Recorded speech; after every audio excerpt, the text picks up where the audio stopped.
Good afternoon, esteemed participants.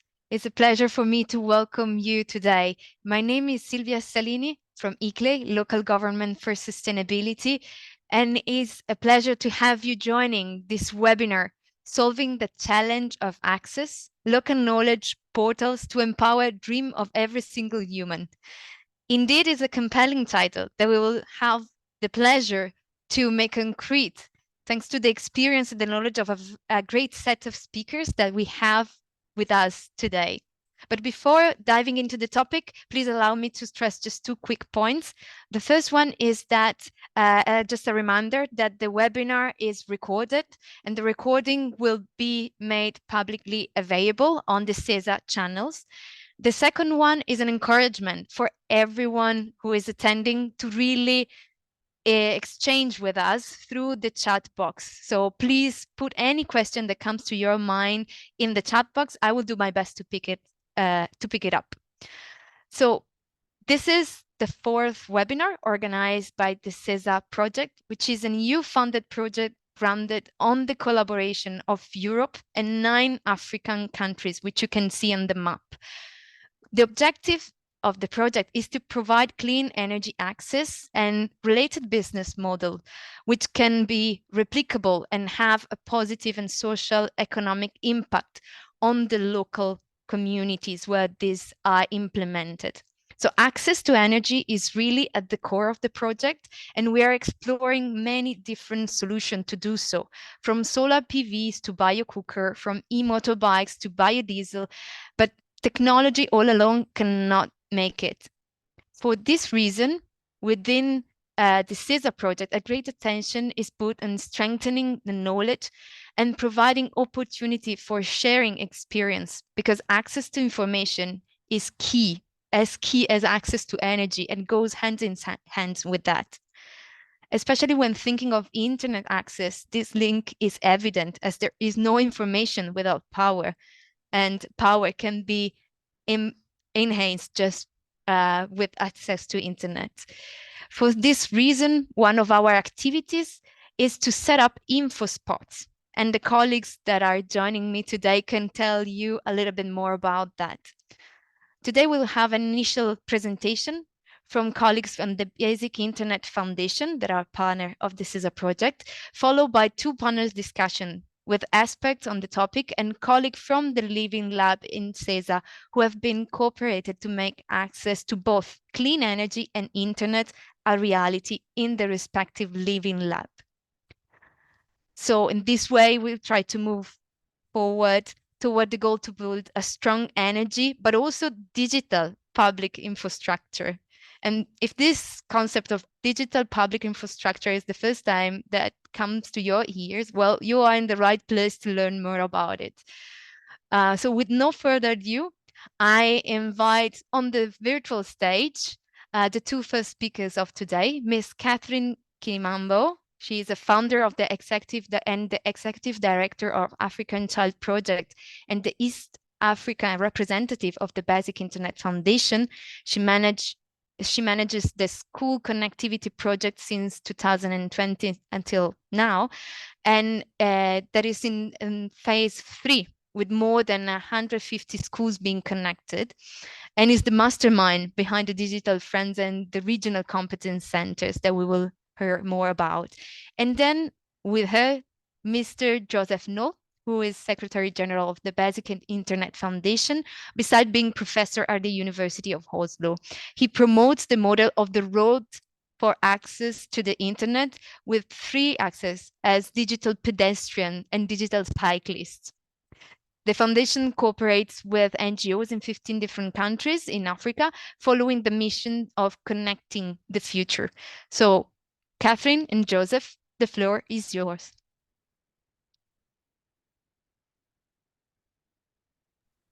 Always the story of unmute. Sorry for that.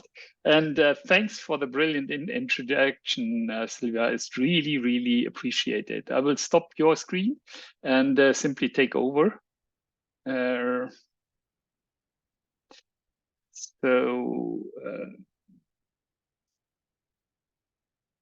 just want to go full screen and then we are in. So Catherine and me have done this presentation here on the sustainable empowerment.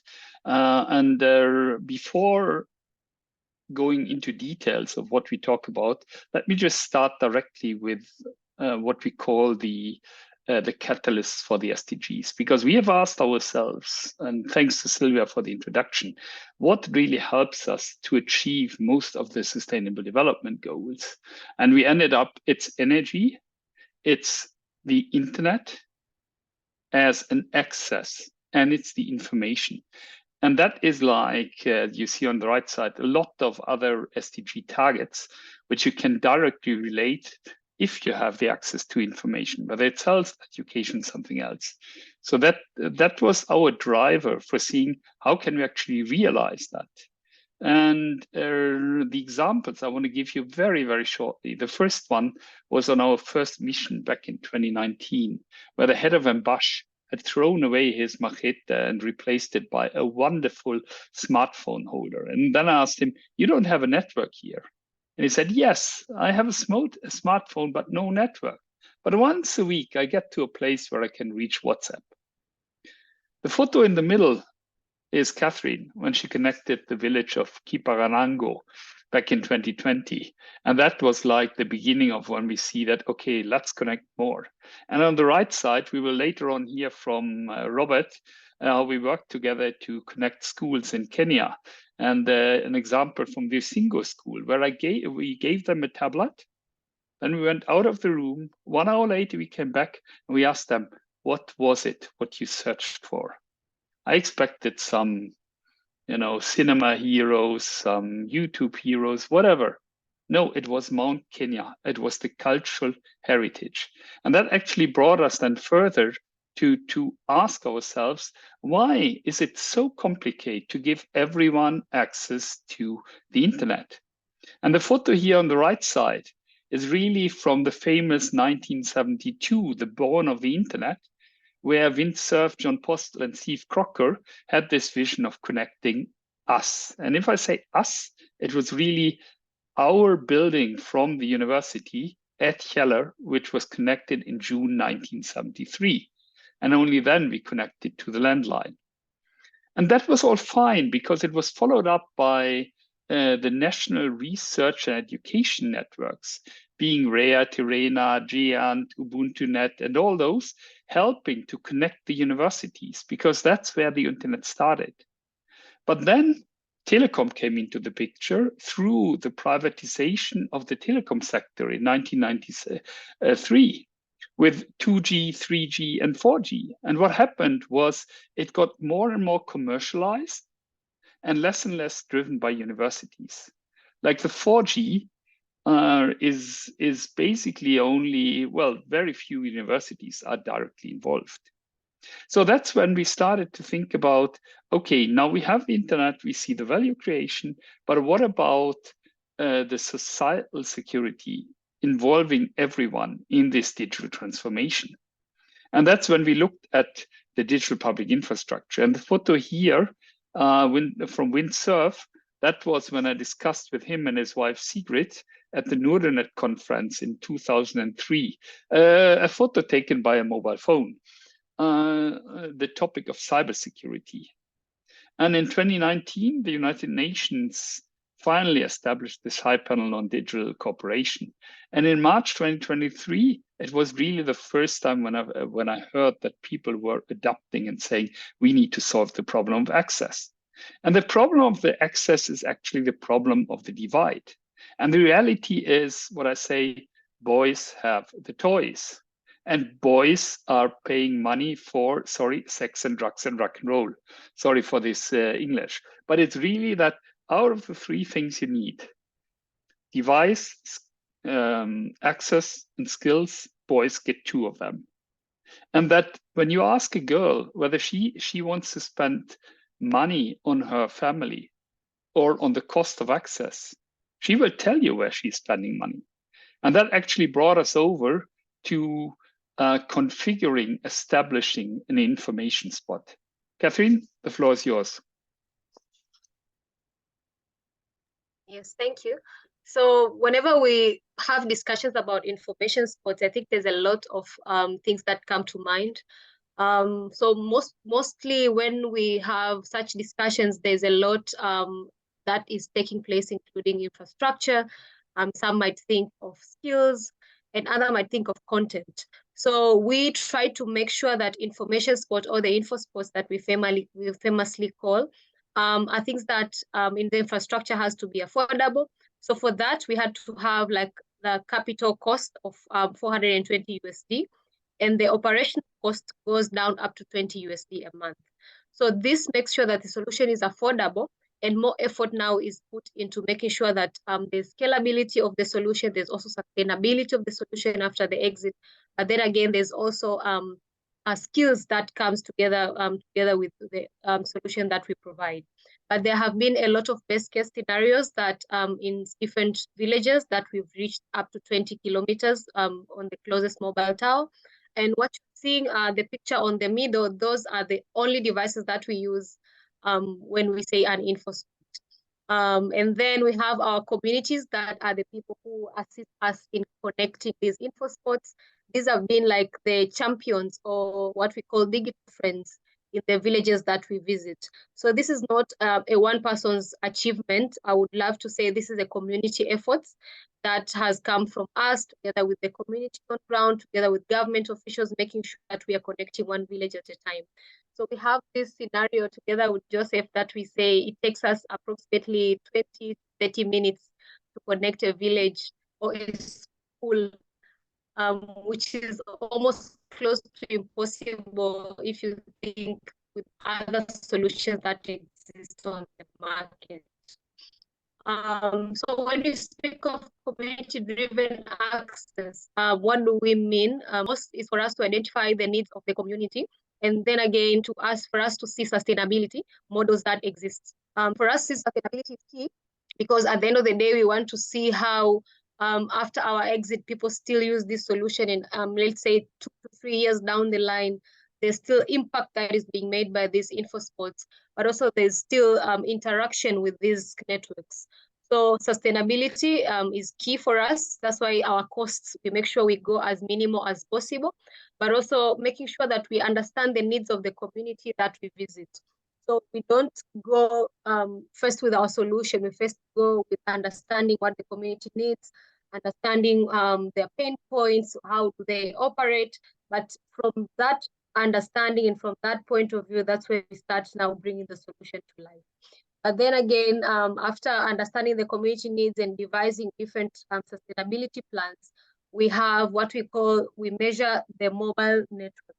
So the picture that you're seeing here, the one that Joseph is zooming in, we use just simple technologies to measure network strength on the field. I have done it myself, though I'm not even a tech guru as most of you are. So it's something that any community member can do to measure network strength, to make sure that you have at least 3G signal in your area. And lastly, but not least, is now establishing the information spot. So the picture you're seeing on the far right corner is how an info spot now is being established after you've identified the community needs, you've measured the network structure, and now lastly is when you establish with the community, not on your own. So community is key in making sure that the service is sustainable after exit. So collaborative approach, we've had different approaches so far in making sure that our solution is sustainable and scalable. But let me first point you back to digital public infrastructure, which is how we view the internet. So we see the internet as building the road, where you have the road, which is where you have cars, and we call cars like pedestrians on the internet. And then you have roads that are built for cyclists and motor vehicles. So this is what we call the internet light. For us, we translate that to text and pictures on the internet. Who are the pedestrians of the internet, the ones that use the pedestrians road, which is, let's say, cyclists and motorbikes. So these pedestrians, for us in the internet, we call them text and pictures. So how we layer the internet, we make sure that text and pictures are free, And the main road, the one that cars passes, big motor vehicles, these are the heavyweight content, the likes of videos.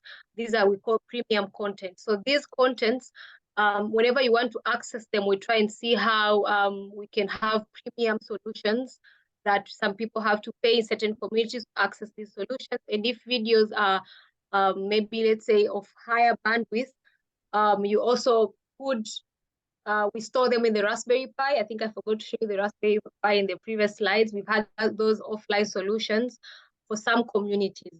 So by just taking the example of the model of the road, we are able to explain the internet light to communities for it to be just as easy as possible to understand. And then again, when you have the collaborations that we've built so far, our collaborative effort has been the Regional Competence Center. This is something we've championed. We've been very proud of building so far, and also the National Research and Education Institutions, together with the Regional Competence Centers. This has been like our biggest milestone. But also the collaboration with mobile network operators and shared infrastructure, and also another collaboration with governments to support the school connectivity and community learning and living labs. So next.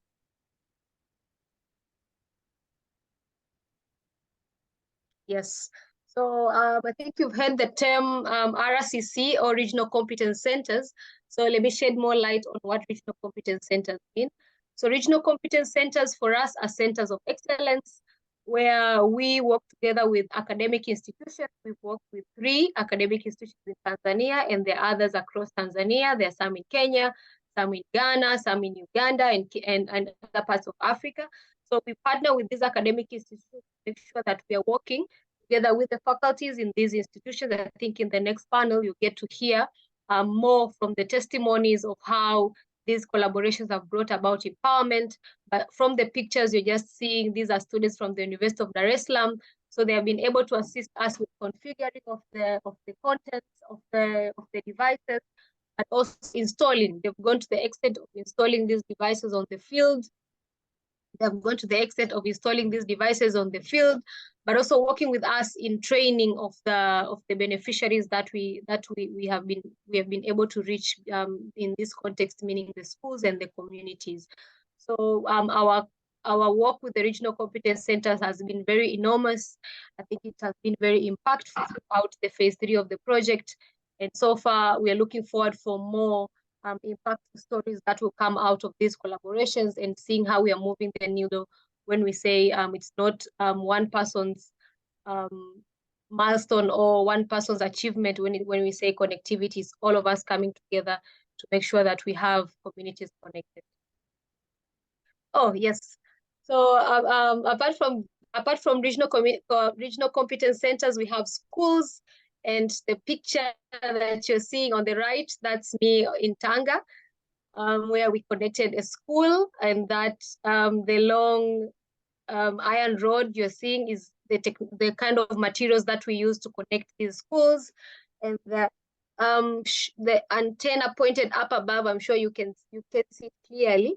But yeah, the white thing up above, that's the antenna that we use. But the pictures in the middle just shows you what we're doing in the schools. We create different contents around health, around energy, the different curricular and extracurricular knowledge that we get from different content creators to share with these schools. So we go beyond connectivity. That's what I want to emphasize. Our interaction is not only on connectivity, we go beyond that. We make sure that skills come into play. Community engagement is also key. We also make sure that content is available in these communities or school at large.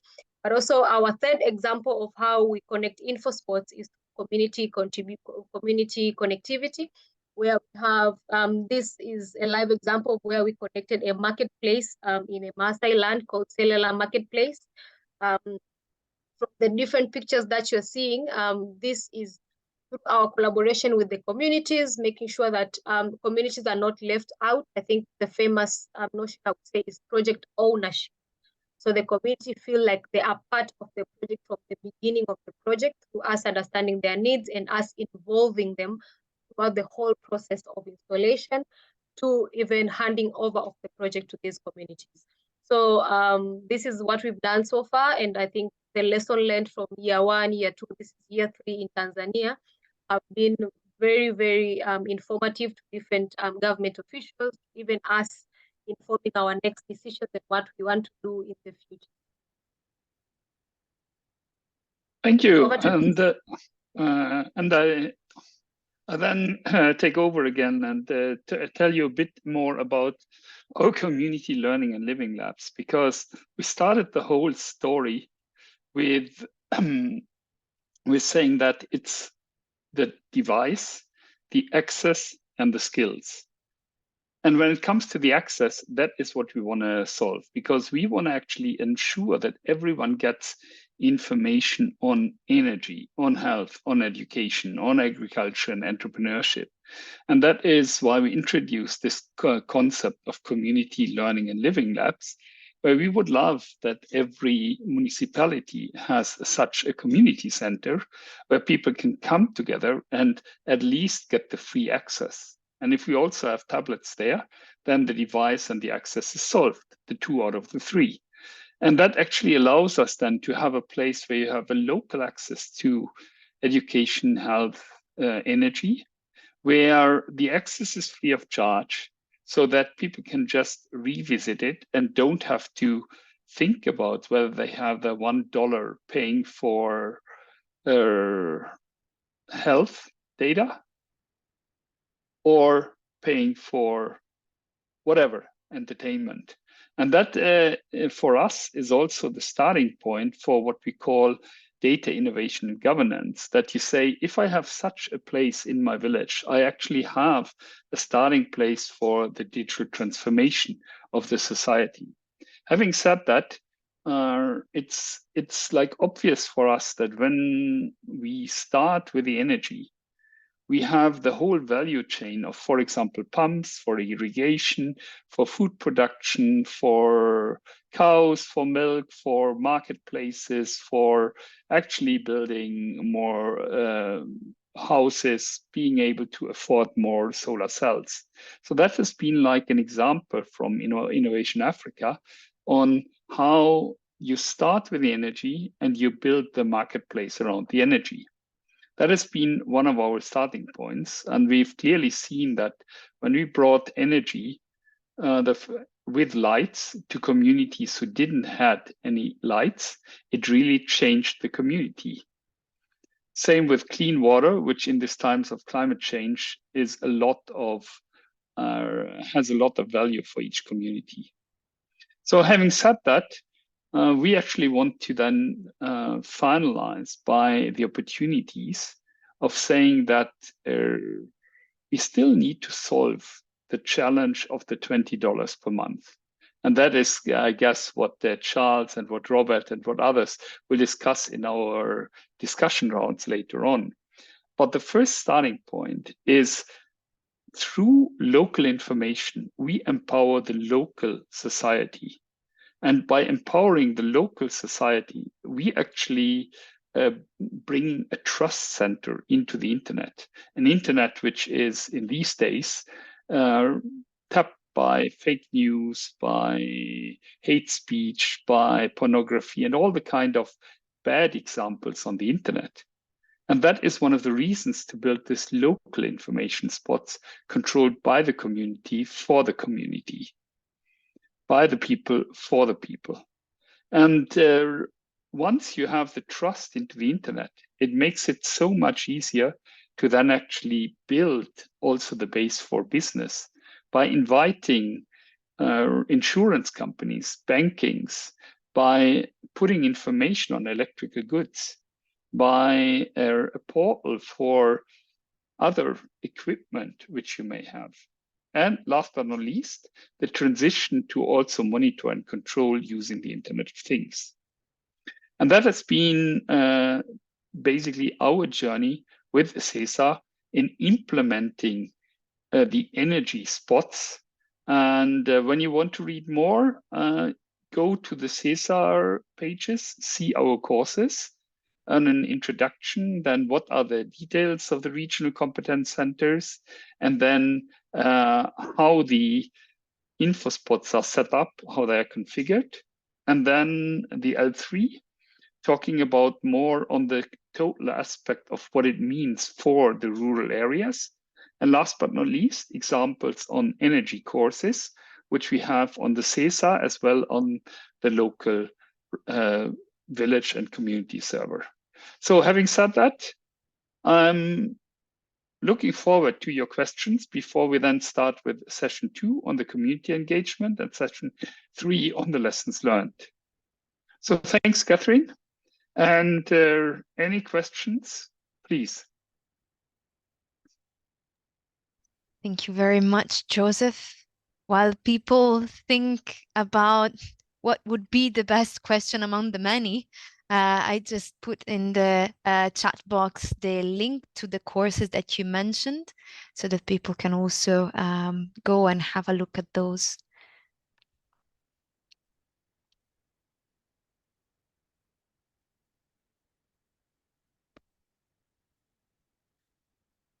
So if any question, this is the right moment. Maybe I actually do have one, if I may. And it would be to the colleagues, Catherine and Joseph, that pointed out to this strong role of the communities and the need to first look of what it would be the interest locally.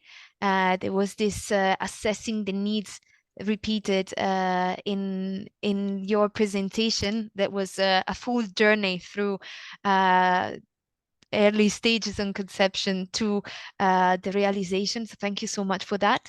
And my question would be what you would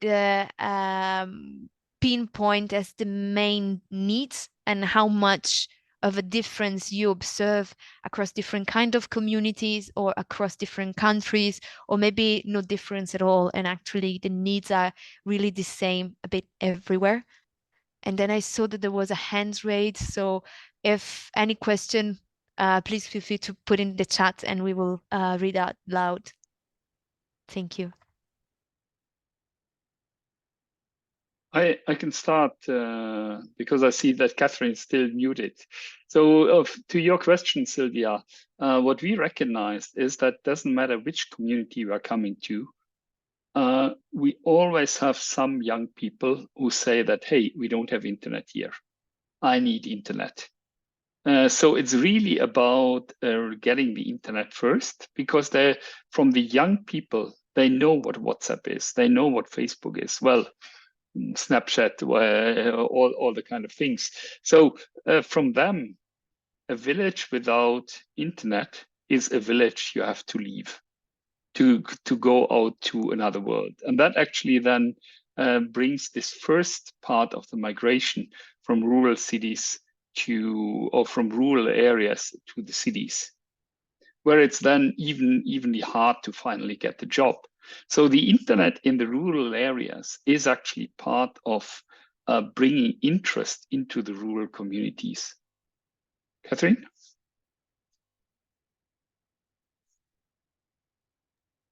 Yes. So for me, I would categorize the needs in different ways.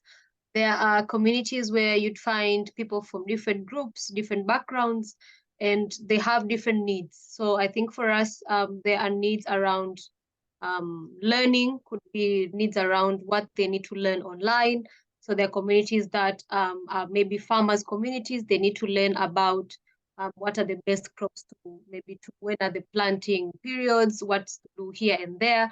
So there are communities that are pastoralists. So it depends with the community at hand, because we have a variety of communities that exist in Tanzania, but also across Africa as a whole. But also when you come to different youth groups, there are different interests around youth groups on what they want to see online, what they want to learn. So that also drives our needs to create contents that are best suited for what these groups need.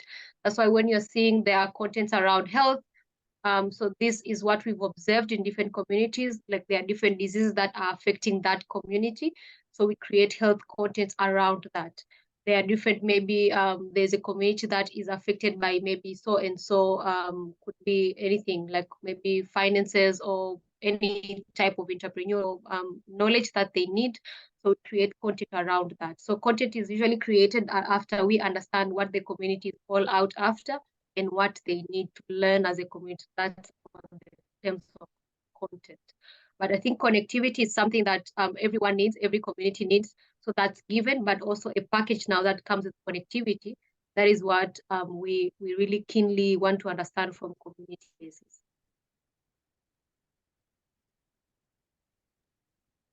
Thank you very much. Yeah, there was a hand, I think, from Dr. Batogoro.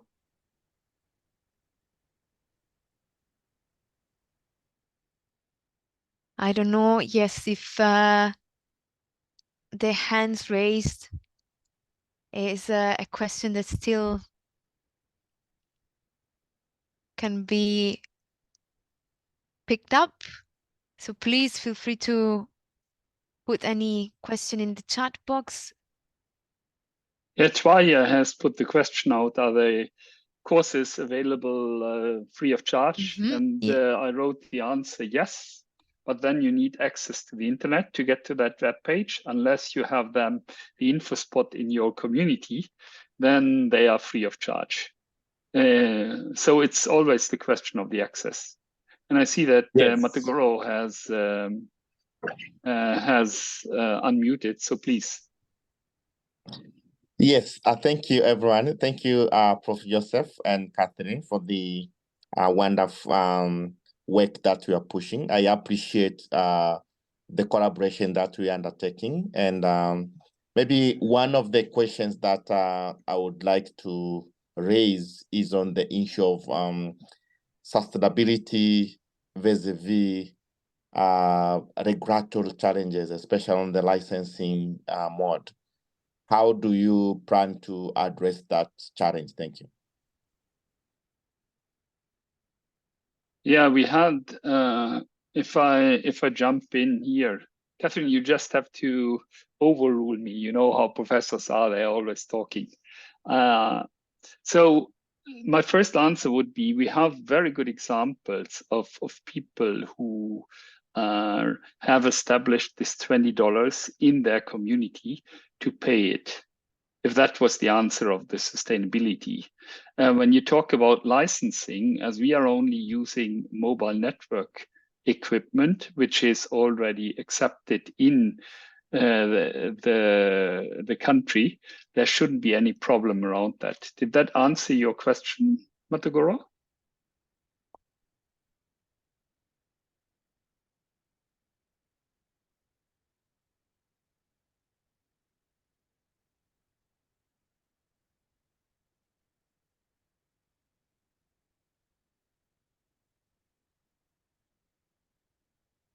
No, Matagoro was muted again, so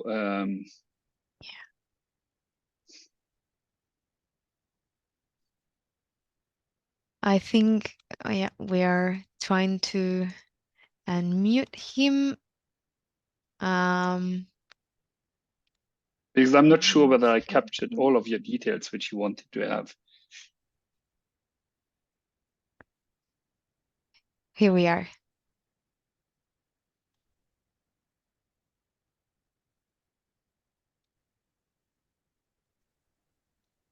Yes, Prof. I really appreciate the questions and the answers that you responded. I agree on the feedback. However, for example, if a community in maybe, let's say in Iringa with InfoSports want to charge, that community need to have a kind of maybe a license, maybe an internet cafe kind of license, or maybe a small ISP category. And some of these, they're actually struggling, especially in Tanzania, where the regulations is somehow are very difficult and only recognize the commercial kind of internet service providers, which, for example, a community which is not for profit may not be able to pay 1,500 for license, So I think that's something that we have been struggling for a while, but maybe soon or later we might be able to have a quick solution to that. Thank you. Oh yes, you are. Then I slightly misunderstood what you were saying, because actually what you are pointing out is the scale up from an info spot where people go to and just look at the internet or the info spot to the next step, which is like reselling and building a community network, because that is where you really need the license. Because if you are just like, a web cafe, you are not an ISP. So you don't need to bring up the license, the license fee. But that is basically, if I could point out to my dear friend Barak Otieno, who is in the auditorium. Barak, could you jump on and give some words on the scale up from just InfoSpots to the AheriNet community network and how you've done it in Kenya with licensing? Anna, can you unmute Barak Otieno?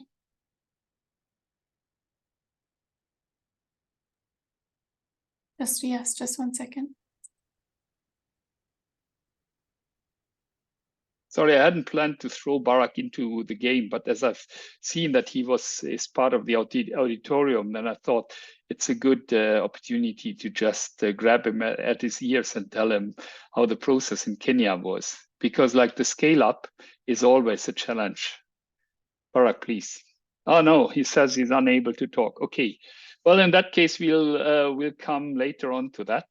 Yeah, Jabera, as you said, in Kenya, there is a law which actually approved the community network license, and we haven't been there in Tanzania. So that is one of the challenges which we need to bring across further. And I see Robert has raised his hand. Because we are at Barak from AheriNet, my name is Robert. Maybe I would just like to jump in. I know he's in another meeting, probably. That was what is bringing the challenge.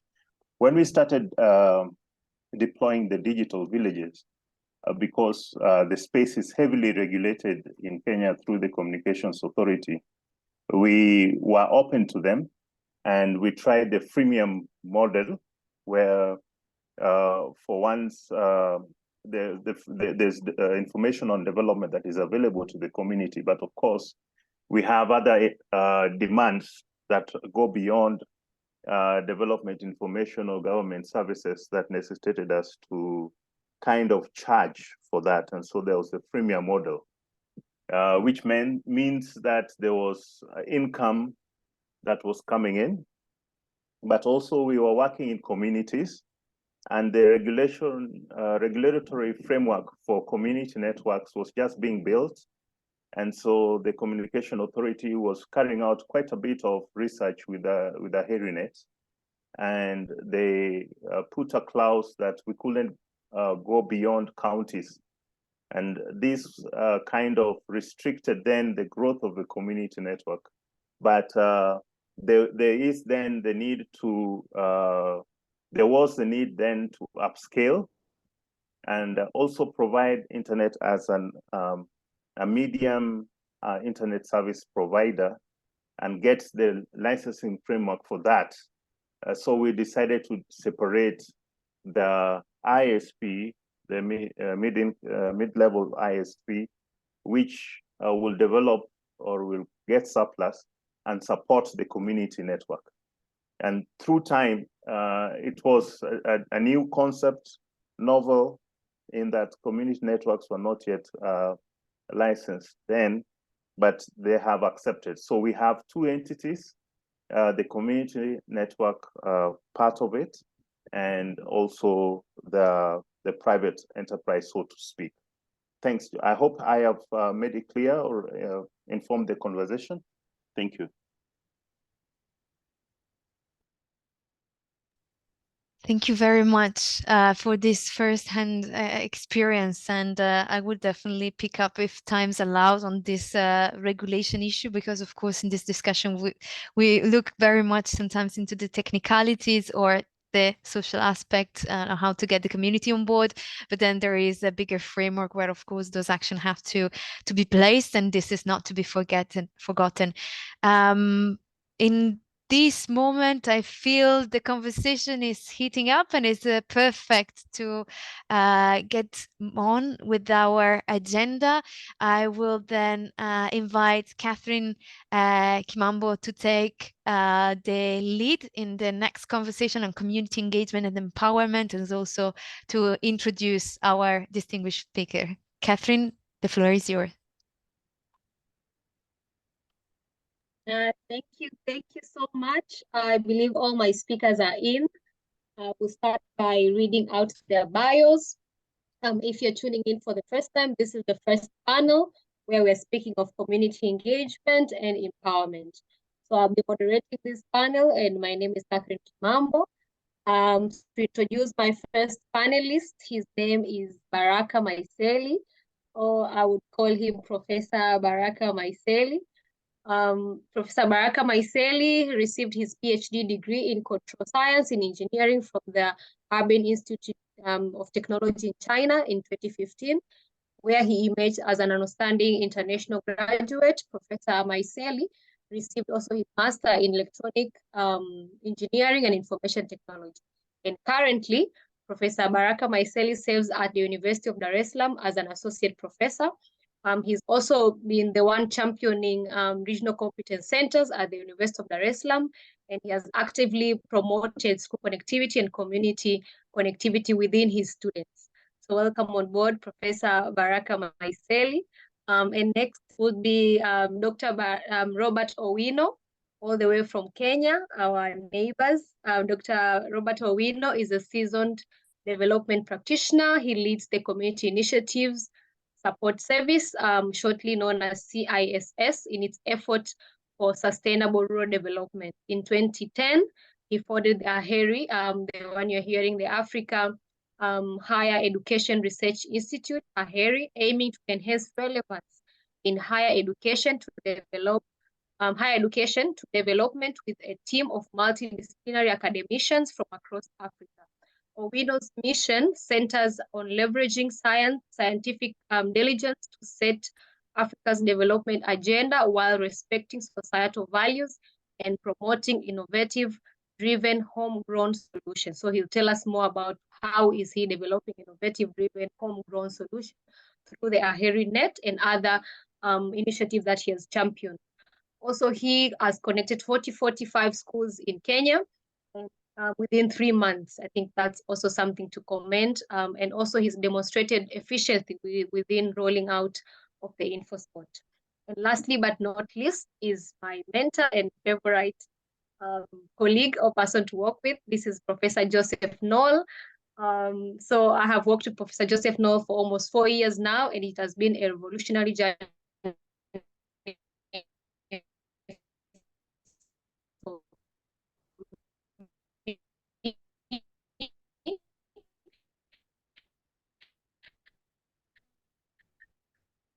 And Catherine, unfortunately, almost of the successes of the InfoSpot in particular order. Yeah, are you able to hear me? Yeah, your internet dropped for 30 seconds, but then it recovered. So just continue. I'll give you a note when it's getting too bad. Yeah. Okay, so I'm welcoming you all for your opening remarks. I think your bios just speak for themselves. We really want to hear from you. Just 2 cents or 1 minute opening remarks before I start with the round of questions. In no particular order, just anyone can unmute from the 3 panelists. I think Professor Noel, since your mic is already unmute, you can get us started with your opening remarks.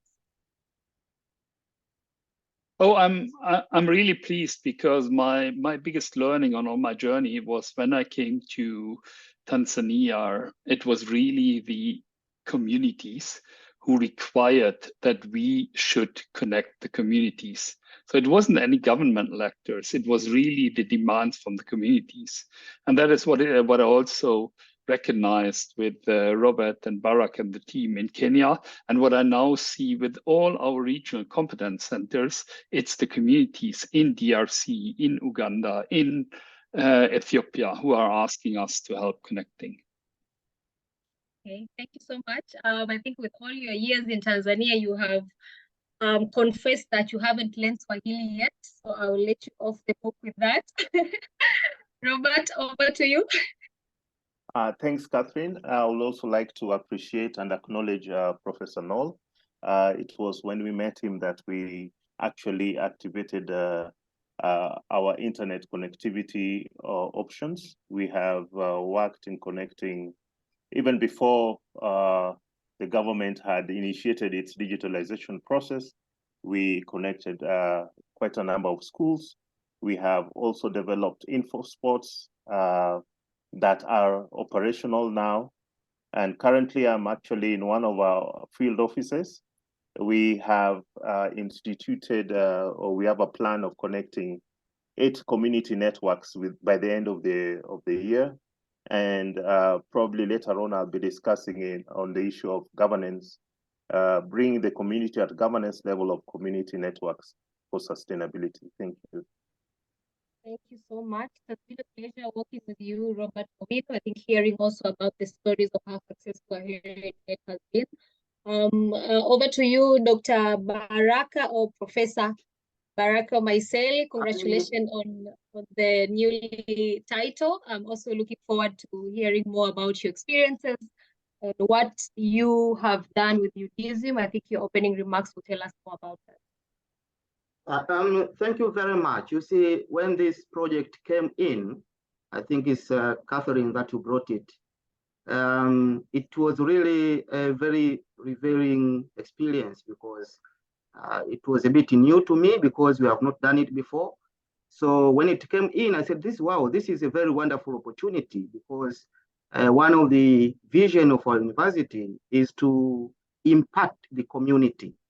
We like the community-driven solutions. And when I saw that coming in that direction, I said, I cannot miss it. So I quickly jumped into the solution and we started. And then Professor Noel came in and we had a lot of exchange. And I saw this is a very good opportunity. And we have done a lot, of course. And you see, the project has given us so many advantages, including the publicity. You see, now the university, because we want to, you see, any university would like to have coverage or publicity and how it provides solutions to the community. And we have seen that coming into the university. And we thank you very much for bringing in this solution to us. And I've seen that we have gone to so many schools. And last time, I think we went to Zanzibar, if Kathleen, I'm right. And we connected more than, I think, 15 or 10 schools. And they're so happy with the solution. So I'm seeing that this project will lead us to a very potential place. And I command the project, and I wish that we proceed. And even other, I think in Tanzania, we have more than one university that has joined into the project. We have, what other universities, Kathleen? They have DIT and ATC. Yeah, we have DIT, Dar es Salaam Institute of Technology, and we have another one, I think. Yes. Arusha Technical. Yes. So and UDOM. And University of Dodoma. Yeah. Yes. So I'm seeing that probably in the future, we might have many universities joining into the project. And one of the very things that I would like to appreciate in this project is the fact that it brings in the learning aspect to our students. Because normally before the project is launched to the schools, we have some sessions where the students are trained on how to configure the devices, you know, the networking issues, which to them is a learning process. So are you seeing that kind of the multiple effects that we are going to the community, but at the same time, we get some benefits on our side? So this project is, I think it's a very good project, and I may give more impact as we proceed with the discussion. Thank you.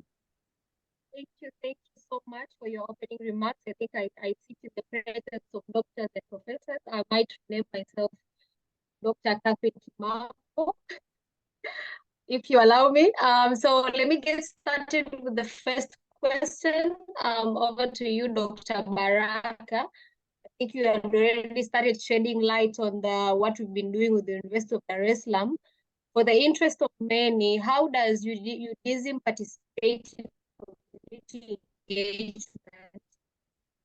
And what has UDISM achieved as a result of that participation between us and UDISM? And maybe how has UDISM participated, and how has that participation brought about impact in your students? Catherine, I'm afraid next time you need to get the video out, because your voice was a bit disturbed for us. But Baraka, did you hear the question? I got some points, though I'm not sure if other members have gotten the same. If maybe Catherine can repeat a bit, because I may be answering a question that other members. I can repeat. Yes, please. Okay, so the question is, how does UDISM participate in community engagement, and what has UDISM achieved as a result of the participation? Okay, thank you. So one is first I know that University of Dar es Salaam has the MOU, Memorandum of Understanding, with the Basic Internet Foundation. So that was the starting point. When Catherine, you came to the office, we had to initiate that Memorandum of Understanding, where we expressed what University of Dar es Salaam will do and what your side will do. So that was a starting point, which was a very good to have a support from the management, from the University of Dar es Salaam management. Personally, I'm the head of the Department of Electronics and Telecommunications Engineering, where this project really is. But then we, as the university, we have other units that are also working with in this project. And here I can see that I have another member from the Center for Virtual Learning, Dr. Fatuma Simba. She is with us, who is also working with us in this project. So you can see many components of the University of Dar es Salaam have joined the efforts to move this project forward. So now coming to the second question about the achievements that we have had over the this project time. One is we have seen that we have increased that aspect of increased number of students that are, willing to come to because they are seeing the real stuff. You see, when people see that you are doing something that is of beneficial to the community, you get an impact. So we can see that the community is gaining momentum, especially those applicants that would like to join, especially in the ICT fields. When they see their colleagues are doing some stuff to help the community, they gain. We have seen that they start talking about coming to the University of Dar es Salaam, just want to go there and learn something that is, beneficial to the community. So that's one that we have seen. And another achievement that we have seen is the number of students that have been trained on networking issues and configuration of the networking devices. So that's another aspect, and I can see that many students have been commending the project, that the project should go on, and we should develop mechanisms of sustainability, because the project is helping them even to complement what they learn in the classes, especially the classes on networking. So that's another advantage that is that we see we as the university. Another achievement is the increased relevancy of the university to the community, because one of the mission of the University of Dar es Salaam is to ensure that it brings impact to the community. And we have seen that in this project, that we are moving now out, though we have many other projects, but this project is really connecting to the community. So which is a revealing aspect for the university. It is gaining a lot in terms of, last time I think we had the news from the website of our university that university, in collaboration with the Basic Internet Foundation, is connecting 100 schools. And it was a very big news. It was a very, I think, Catherine, you can remember. It was a big news, and you see the university came up to show that really it provides an impact to the community. Another achievement is the increased that aspect of networking with stakeholders. Because now, for example, my department, should I say the University of Dar es Salaam, we now have collaboration with other stakeholders in education. You can see that aspect. For instance, now we have some bit of the collaboration with the Vodacom, the mobile companies, and other. Also, the aspect of, we have other institutions that we are collaborating. And normally, when we conduct these other different institutions, we come together, we sit somewhere, and start exchange some ideas, which is very good. I think it's very good when you have multiple, because before it was there, but not in the aspect of bringing the impact to the community. But now we gather together somewhere, we develop solutions, and we send it back to the community. So I think that's a very good aspect, that we are bringing in different people. They come together to develop a solution. So many impacts that I can, just for the interest of time, but that also maybe another aspect is the empowerment of students. Maybe that is also another aspect, the achievement that we have seen.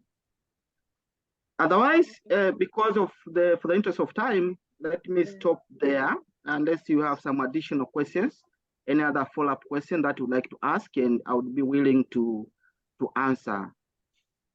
Thank you so much, Dr. Baraka. Is my voice audible? Hello, can you all hear me? Yes. Yes, okay, thank you so much. I think one aspect you forgot to mention is the interaction between your students and other universities. I have been very, very moved to see how they work together, students from your university, the ones in DIT, working collaboratively to connect these villages. I think for me, that is a big lesson learned and a huge milestone. So that is kudos to your university and what you guys do. So to you, Robert, Dr. Robert Owino, my question to you is, how have you ensured ownership of your community networks, of the community networks by the community, and what gaps exist in making community networks work, and what are some of the actionable solutions you have implemented? I'm sure there are discussions that have sparked here and there about sustainability, ownership of projects. So AheriNet has been able to prove that, and we want to hear more about how have they ensured ownership, the gaps that are existing, and the actionable solutions that they have implemented. So Dr. Robert, over to you. Thanks, Catherine, and I appreciate, of course, the contributions of Professor just before me. May I also appreciate the work that you have done in Tanzania, and it helps to collaborate between communities, because there's context and there's learning processes that we are learning from each other, as Professor Baraka has just shared. What you have done can also inform what we are doing in a different community. On the, if I may start with the gaps, of course, there's the traditional gaps that have been identified of the cost of bandwidth. We have the gap of digital literacy, whereas we sit on a webinar like this, speaking of connectivity, but to the communities, but how much more prepared or engaged are the communities to receive what we want to take to them? So there's the digital literacy. We have gaps in policy, as we had shared Sometimes there's a drive to move and implement projects, but the policies are an impediment. And so we need to concurrently grow with the government also. And this is an appreciation of sometimes the community is ahead of the government. And we need a responsive government to develop policies to meet this. And of course, there's the challenge of infrastructure rollout, where we assume that all communities, it's possible to connect them. And when you're talking about the capex being too high for even the community networks to cover, then it calls for a possibility of partnerships that will enable us to meet this infrastructure rollout. And infrastructure rollout does not necessarily confine itself to the technical aspect of internet connectivity, but we have issues to do with access to electricity. We have issues to do with access to road net. Internet connectivity is usable. We also have the element of infrastructure rollout to the usability of internet, because farmers, how possible is it for them to access markets? They could be aware through internet connectivity, but the general infrastructure does not allow them to produce optimally to access markets. When you're talking of digital literacy to youths, how possible is it for them then to access job markets that will make them relevant? So there are those four traditional gaps that we have identified, and we are engaging with partners. And I would like to emphasize that partnership is the way to go. The whole digital value chain is too broad and too deep for one person to come or one institution to come up with a solution. And this has been the limiting come up and you say we are going to do to connect schools, so we are going to connect communities without speaking with other partners or collaborators that are already at play. And this has been our anchor, one of our anchor implementation strategies, because we find there are quite a number of initiatives that have been done before. And it's not enough to go and put up your radio next to another radio that is not working, or your cabinet next to another cabinet that probably was as a result of some government or bilateral assistance in the community. And so we start mapping out who are the players in the industry or in the digital space, and how can we cooperate, and how can we bring in build on what they have done. To connect those schools, we have had to sometimes find computers that were distributed by different initiatives, and they worked for 2 months or 3 months, then they ceased, and nobody was there to look back and find out what do we do. And I think that's a conversation we are talking about, ownership or community engagement. And we're talking about ownership. I'd like to focus myself on, hello, can you hear me? Can you hear me? Yes, we can hear you, but your voice keeps on getting stuck. But also I'm reminded by the moderator that we have 1 minute left from our time. So maybe you can wrap up on ownership, and then we welcome the next one. Okay, on ownership, we have come up with a connectivity management unit that basically, when we institute the digital villages or we deploy the digital villages, we come up with a connectivity management unit that brings on board the stakeholders whom we have mapped to manage that digital village, because there are aspects that you cannot foresee initially. There are issues of sustainability, the issues of usability of the connectivity, and they will then engage with the relevant officials from a position of ownership and not that we will need necessarily to be there physically to drive this. So if we're talking of community engagement, it is not just to send information and technical transfer to them, but also to empower them to determine what they want to do with the digital connectivity. I would like to leave it at that for now. Thank you very much. Thank you. Yeah, thank you so much, Robert and Marata. This has been very insightful. I'm sure from the looks that I see of the other members or participants, they still want to hear more from what you guys have to offer, but shortly, sadly, our time is very short. So I will just end up from this note on community engagement and empowerment. This has been one hell of a journey for us, and I'm sure it has been a journey for you as well. It's not a destination, it's a journey that we continuously and progressively go through to engage our communities and engage them even more. So maybe stay tuned for the next panel. I welcome Wissam or Sylvia to introduce the next panel. And thank you all for your time, and thank you for your participation.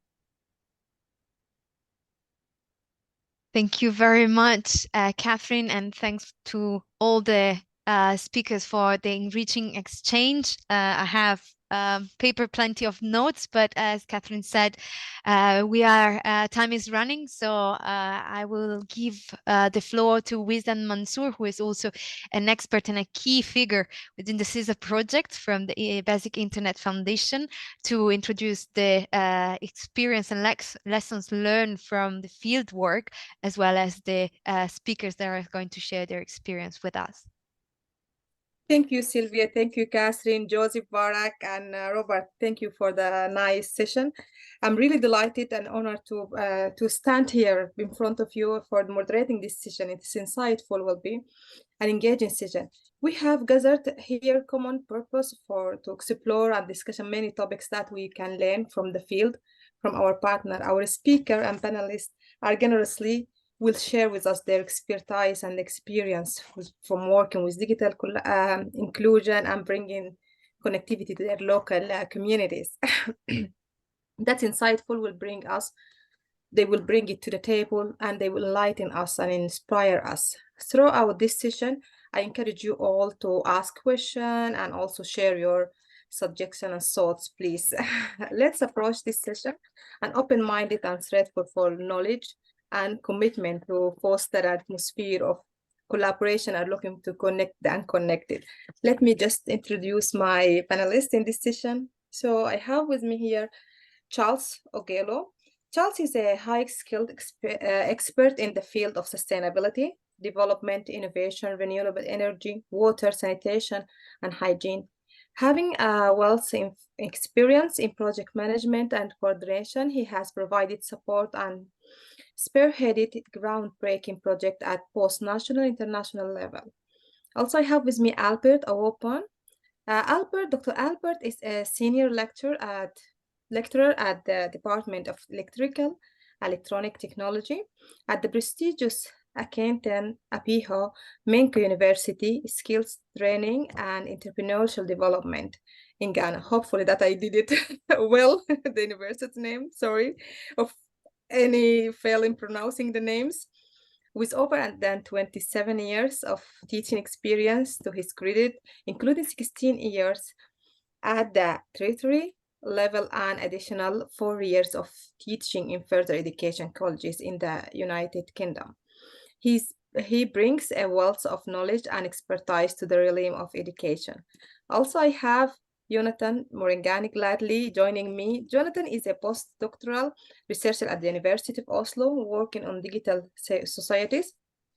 He born in Zimbabwe. Before his academic journey, Jonathan worked in telecommunication and energy industry and innovation consultancy in Africa. His passion is to connect the unconnected in Africa, voluntarily support the Basic Internet Foundation in his work. Welcome all to my session. So in this session, I will love to discuss with you your experience of bringing the connectivity to the field, connecting your local communities.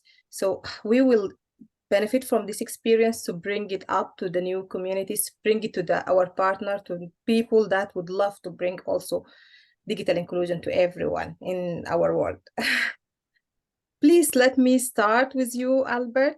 And I would love to hear some of the challenges that you have been facing during implementing the information spot, or even bringing the concept of having digital inclusion through the info spot to your community, to your local region, or to your rural villages.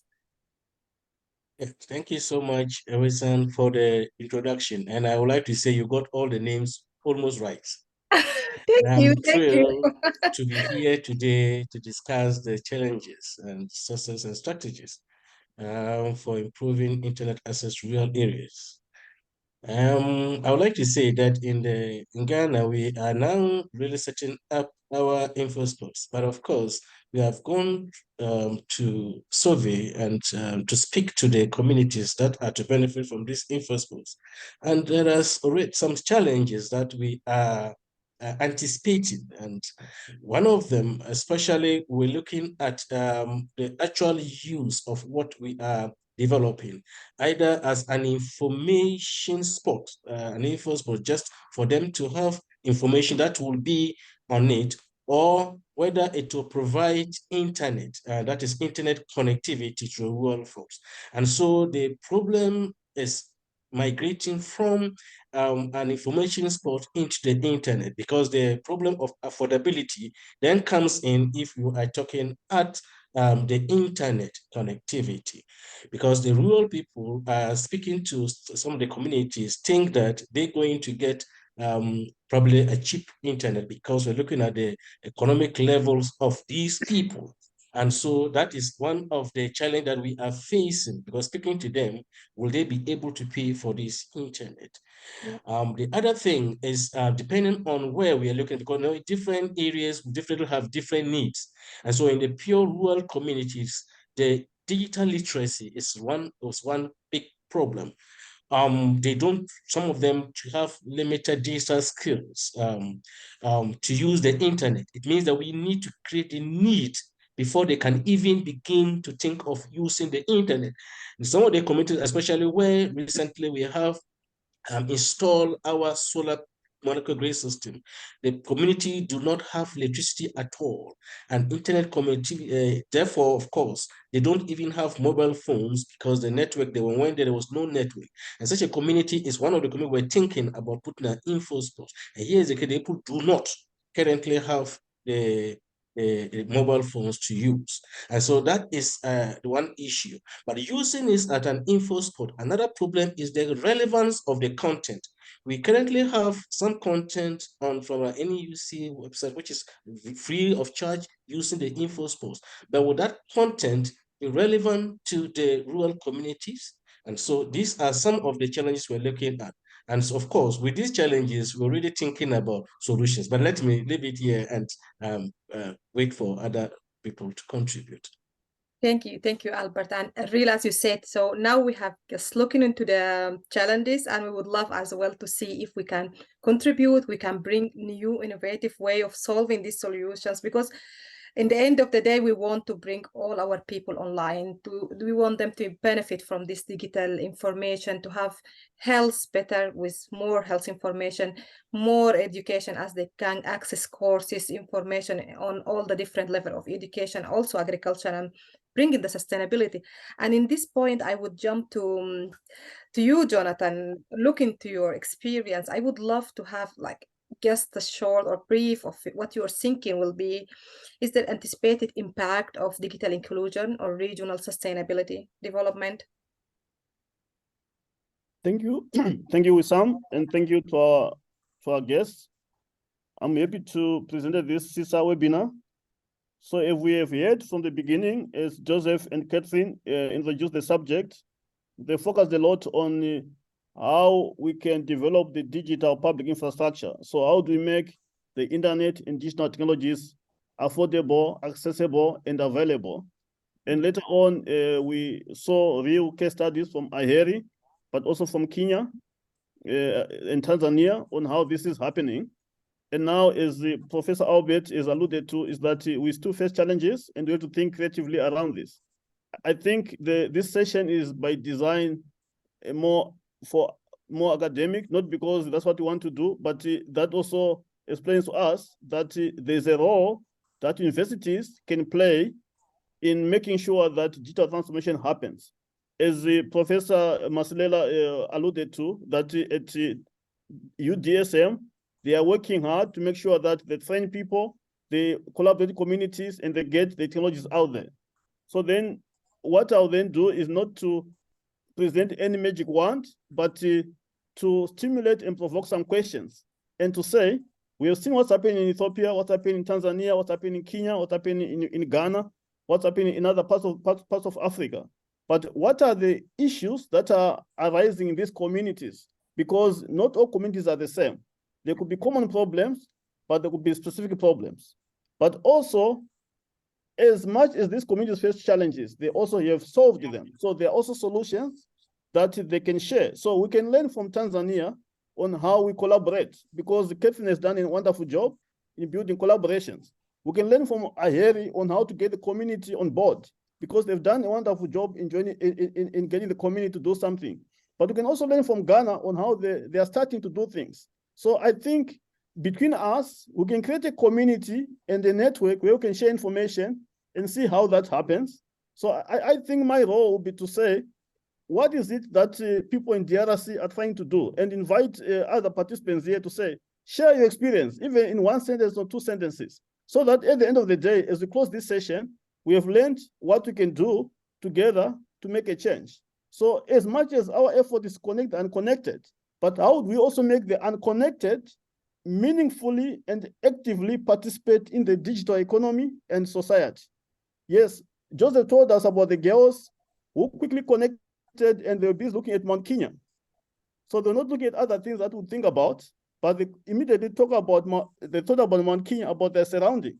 So how can we take this Mount Kenya, the local surrounding, to be an entry point for participation in the digital economy? We don't want to give boys the tools or just girls the tools, but we want to make sure that they're actively participating, that you are not just consuming what's coming, but you're also producing to the content that we have, which points us to the Community Learning and Living Lab, where we are saying there's information, we are bringing access, but we are also adding governance. So the data, who owns it? What do you contribute? I think if the participant president can share at least some of the insights on what they are doing in their communities, that will also help us to build together this movement for transforming Africa. Thank you. Thank you, Jonathan. As you said, even the people that are not connected, underconnected people, we should all collaborate to bring this to our community, to empower ourselves, even to bring sustainability and develop all the communities around us. Thank you for the insightful experience that you shared with us. I maybe just for my last minute, I jump back again to you, Robert. If you can share with me some of the innovative approaches that you are you are planning to use to implement in connecting, in dealing with the authority, dealing with local communities, so we can just have some insights and share it with our people.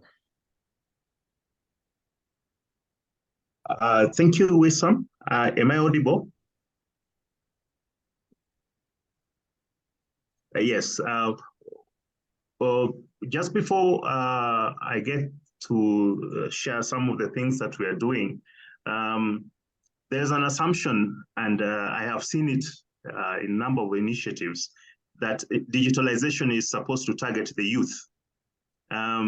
If I will share, we have 80-year-olds, we have 70-year-olds in our current project through the digital literacy that have never been taught how to write their names.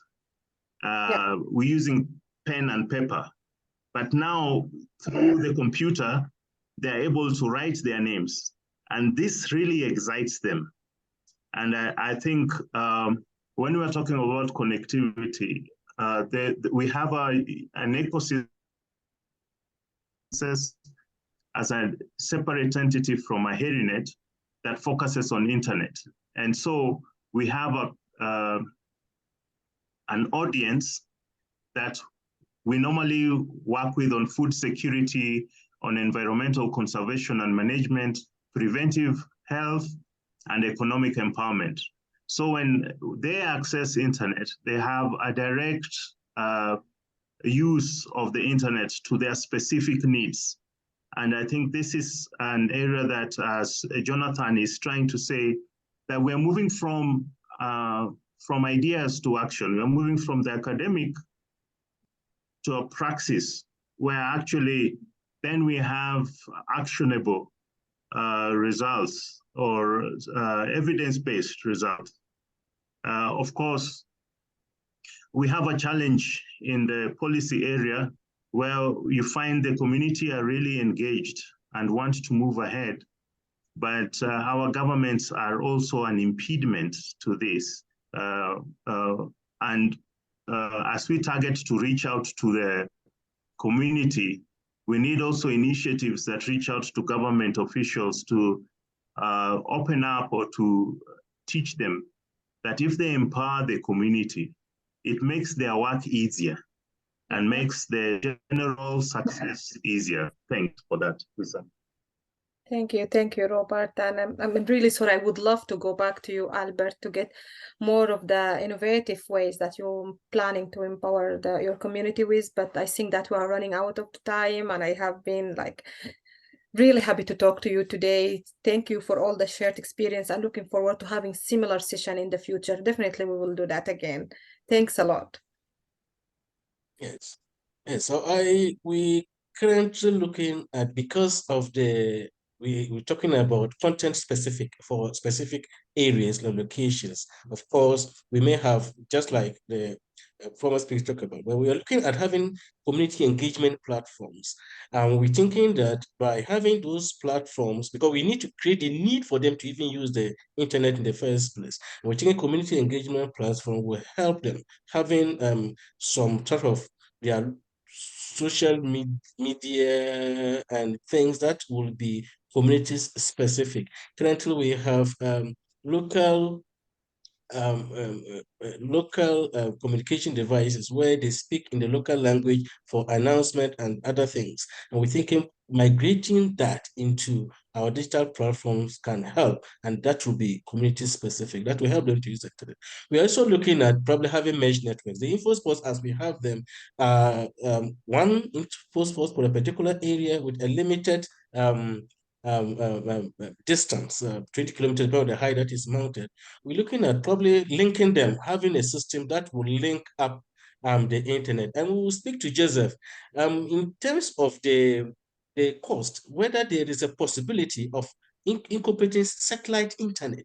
Because one of the challenges we are facing now is with the internet, we're going to buy this bundle from our internet, the providers in our country, and how is the business model going to be done, and who is going to pay for that?